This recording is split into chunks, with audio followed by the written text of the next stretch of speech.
నమస్కారం, నా పేరు బాలా. బీసీఎన్ న్యూస్ కి స్వాగతం. ముందుగా ముఖ్యాంశాలు. యలమంచిలి మండలంలో మంత్రి నిమ్మల రామానాయుడు సుడిగాలి పర్యటన. గంగడపాలెం, మట్లపాలెం, వడ్డీలంక గ్రామాల్లో అభివృద్ధి పనుల ప్రారంభం. మాదక ద్రవ్యాలకు యువత దూరంగా ఉండాలి. విశాఖలో అవగాహన ర్యాలీని ప్రారంభించిన కలెక్టర్ హరీందర్ ప్రసాద్.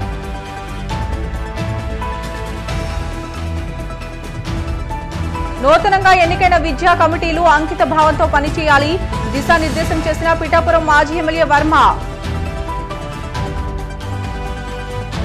త్వరలో ప్రభుత్వం చేపట్టనున్న వన మహోత్సవం. మొక్కలు నాటేందుకు స్థలాలను పరిశీలించిన కలెక్టర్ షాన్ మోహన్ సగిలి. పశ్చిమ గోదావరి జిల్లా యలమంచిలి మండలం గంగడపాలెం, మట్లపాలెం, వడ్డీలంక గ్రామాల్లో పలు అభివృద్ధి కార్యక్రమాల్లో మంత్రి నిమ్మల రామానాయుడు పాల్గొన్నారు. ఈ సందర్భంగా ఆయన మాట్లాడుతూ గత 5 సంవత్సరాల రాక్షస పాలనలో స్వేచ్ఛగా ప్రజలు జీవించలేదని, కూటమి ప్రభుత్వం రావడంతో ప్రజలు ఆనందం వ్యక్తం చేస్తున్నారని అన్నారు.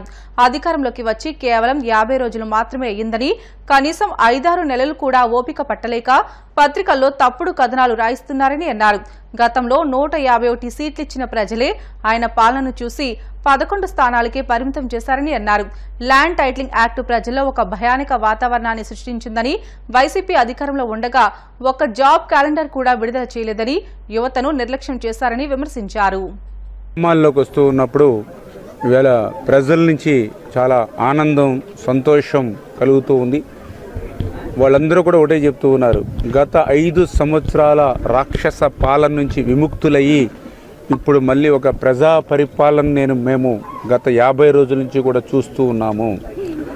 ఏదైతే గత 5 సంవత్సరాల్లో సంతోషం వస్తే కనీసం నవ్వడానికి కూడా మాకు ఆంక్షలు ఉండేవి, బాధ కష్టం వస్తే కనీసం కన్నీళ్లు పెట్టుకోవడానికి కూడా ఆ రోజు పర్మిషన్లు తీసుకునేటువంటి విధంగా ఆ రోజు రాక్షస పాలన, ఒక నియంతృత్వ నిరంకుశత్వమైనటువంటి విధ్వంసమైనటువంటి పాలనను ఆ రోజు 5 సంవత్సరాల్లో మేము చూసాం.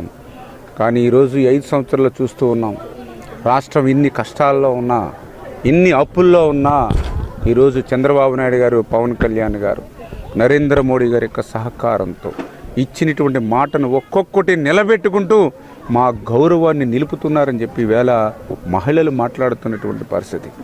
ల్యాండ్ టైటిలింగ్ యాక్ట్ అయితే ఈవేళ గ్రామాల్లో, ఎందుకంటే జగన్మోహన్ రెడ్డి తీసుకొచ్చినటువంటి ల్యాండ్ టైటిలింగ్ యాక్ట్తో ఒక భయానకమైన వాతావరణం నెలకొంది. ఆ రోజు ఎవరి ఆస్తుల మీద కూడా హక్కులు లేకుండా పోయినటువంటి స్థితి. మన ఇండియన్స్కి, భారతీయులకు ఒక సెంటిమెంట్, తాత ముత్తాతలు, తల్లిదండ్రులు కష్టపడి సంపాదించినటువంటి ఆస్తి మన పేరున ఉంటుంది.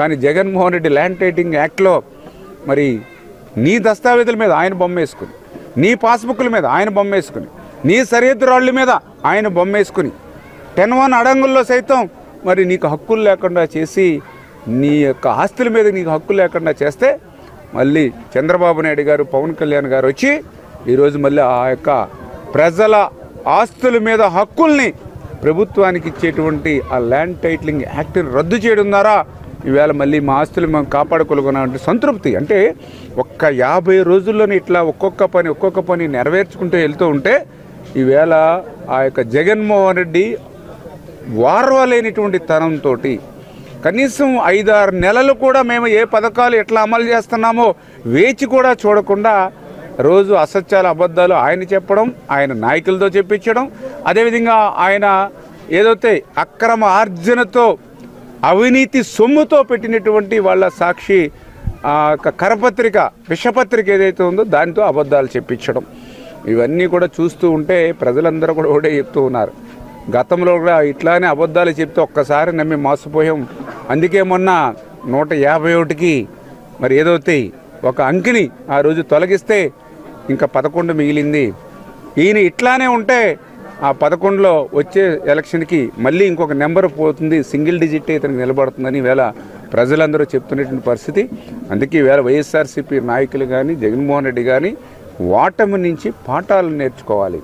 ఎందుకు ప్రజలు ఆంధ్రప్రదేశ్ రాష్ట్ర చరిత్రలో ఇంత దారుణంగా ఈవేళ వైఎస్ఆర్సీపీ పార్టీకి చర్మగీతం పాడారో దానికి కారణాలు వెతుక్కోవాలి తప్ప ఈవేళ ఈర్ష్యతోటి, అసూయతోటి ప్రజల స్పందన చూసి ఈవేళ మరి ఈ యొక్క ఎన్డీఏ ప్రభుత్వం మీద బురద జల్లేటువంటి కార్యక్రమం మానుకోవాలని చెప్పి వారికి కూడా హితవు పలుకుతాం.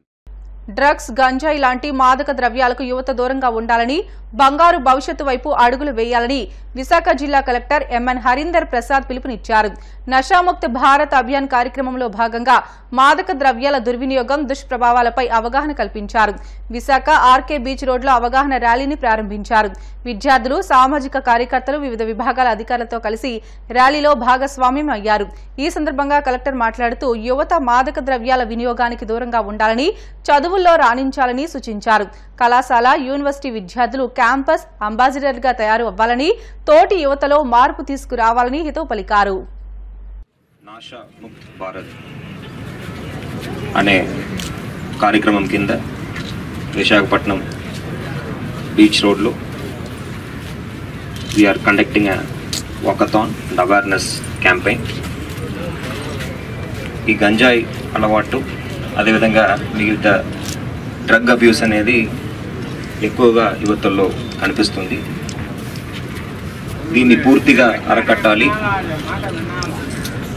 మన సామాజికం బాగుపడాలి.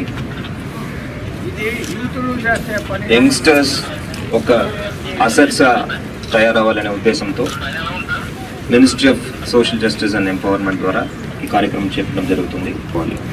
And also on the supply side, ఎవరు దాన్ని పెంచుతున్నారో, ఇక్కడ సప్లై చేస్తున్నారో దాన్ని అరకట్టడానికి కూడా పోలీస్ వారు, ఎస్సీబీ వారు, నార్కోటిక్స్ కంట్రోల్ బ్యూరో వారు వాళ్ళందరితో సమన్వయం అయ్యి సప్లై సైడ్ కూడా మనము చాలా యాక్టివిటీస్ తీసుకుంటున్నాము. So in the short term it is imperative, it is essential for all of us. It's a disease which can be treated. There are a lot of people who went to the addiction center and come back and then they got back their lives. So అందరూ కూడా, ప్రజలందరూ కూడా దీన్ని దృష్టి పెట్టుకోవాలని చెప్తూ ఎన్నో efforts తీసుకుంటున్న సిపి గారికి కూడా ధన్యవాదాలు తెలియజేస్తూ సెలవు తీసుకుంటాం. Thank you. ఈరోజు చూస్తున్నాం, నా దగ్గరికి కూడా చాలామంది తల్లిదండ్రులు వచ్చి నా అబ్బాయి, నా అమ్మాయి ఇలా చేస్తున్నారని, మాకు హెల్ప్ చేయండి అని కొందరు ఫోన్ ద్వారా, కొందరు డైరెక్ట్గా వచ్చి కలిసి చెప్తున్నారండి. కానీ it is only the tip of the iceberg. చాలామంది మన వైజాగ్ నగరంలో సేవిస్తున్నారు గాంజాయి. ఇనిషియల్గా ఒక ఫ్యాషన్గా, ఒక ఫ్యాట్గా మా ఫ్రెండ్స్ చేస్తున్నారని, నేను కూడా చేస్తే బాగుంటుందని ఎంజాయ్ చేస్తాం. మనం అందరం కలిసి ప్రయత్నం చేస్తే తప్ప ఇది సాధ్యం కాదు. It has become a national problem. Many states, many cities, many towns ఈ ప్రాబ్లం మనం ఈరోజు చూస్తున్నాం. అందుకే government of India, ministry of social justice and empowerment Nasha Mukt Bharat campaign start చేశారని ఈ సందర్భంగా అందరికీ తెలియజేస్తున్నాం. స్మోకింగ్ కానీ, ఆల్కహాల్ కానీ, డ్రగ్స్ కానీ అన్ని నషాలు, మనం ఈ నష నుండి మన భారతదేశం, మన ఆంధ్ర రాష్ట్రం, మన వైజాగ్ నగరం మనకు విముక్తి కావాలి. We should be liberated from all these చెడ్డ అలవాటు అంటే all these bad habits నుండి, especially and there the young people of today, they should take the lead. They should be role models, the city, the young people of Vizag, whom others should follow and give up all sorts of bad habits, vices and addictions, these habits, and join the mainstream and lead a healthy life. Thank you. విజయవాడలోని ఇంద్రకీలాద్రిపై కొలువైన జగన్మాత దుర్గమ్మను AP దేవాదాయ శాఖ commissioner Satyanarayana దర్శించుకున్నారు. దుర్గగుడి EO K S Ramarao ఆలయ మర్యాదలతో స్వాగతం పలికారు. దర్శనానంతరం వేద పండితులు ఆశీర్వాదం అందజేశారు. అనంతరం మల్లేశ్వర స్వామిని, సుబ్రహ్మణ్యేశ్వర స్వామిని దర్శించుకుని ప్రత్యేక పూజలు నిర్వహించారు. అమ్మవార్ల దర్శనానంతరం దుర్గగుడి అభివృద్ధిపై ఈవోతో చర్చించారు. నూతనంగా ఎన్నికైన విద్యా కమిటీ సభ్యులు పాఠశాలల్లో మౌలిక సదుపాయాలకు, విద్యా అభివృద్ధికి అంకిత భావంతో పనిచేయాలని టీడీపీ రాష్ట్ర అధికార ప్రతినిధి పిఠాపురం మాజీ ఎమ్మెల్యే వర్మ పిలుపునిచ్చారు. పిఠాపురం నియోజకవర్గంలో జరిగిన పాఠశాలల విద్యా కమిటీ ఎన్నికల్లో మండల పరిషత్, జడ్పీ, మున్సిపల్ పాఠశాలల మేనేజ్మెంట్ కమిటీ చైర్మన్లు, వైస్ చైర్మన్లు, సభ్యులుగా ఎన్నికైన ప్రతినిధులు మాజీ ఎమ్మెల్యే వర్మను మర్యాదపూర్వకంగా కలిశారు. అదేవిధంగా పిఠాపురం మండలం పి దొంతమూరులోను, బి కొత్తూరులోనూ టీడీపీ మద్దతుదారులు విద్యా కమిటీలను కైవసం చేసుకోవడంతో రవివర్మ, దుడ్డు నాగు నేతృత్వంలో పార్టీ నాయకులు, కార్యకర్తలు, అభిమానులు సంబరాలు జరుపుకున్నారు. ఈ సందర్భంగా మాజీ ఎమ్మెల్యే వర్మ ఎన్నికైన వారందరినీ అభినందించారు. తెలుగుదేశం పార్టీ, జనసేన, బీజేపీ కూటమి అభ్యర్థులు ఏకగ్రీవంగా చైర్మన్గా ఎన్నికవడం జరిగింది. ప్రతి చోట కూడా ఉమ్మడిగా కూర్చుని గ్రామ స్థాయిలో మేమెవరూ కలవ చేసుకోలేదు. అన్ని స్కూళ్ళలోనే ఏకగ్రీవంగా జరిగింది.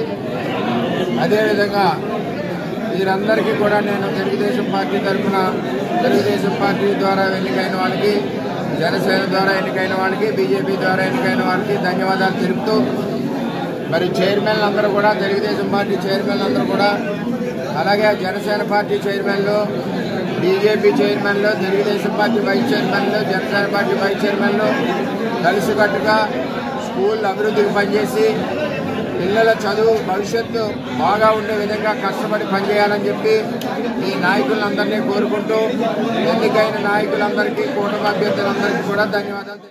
బులెటిన్లో షార్ట్ బ్రేక్ తీసుకుందాం. Stay with us.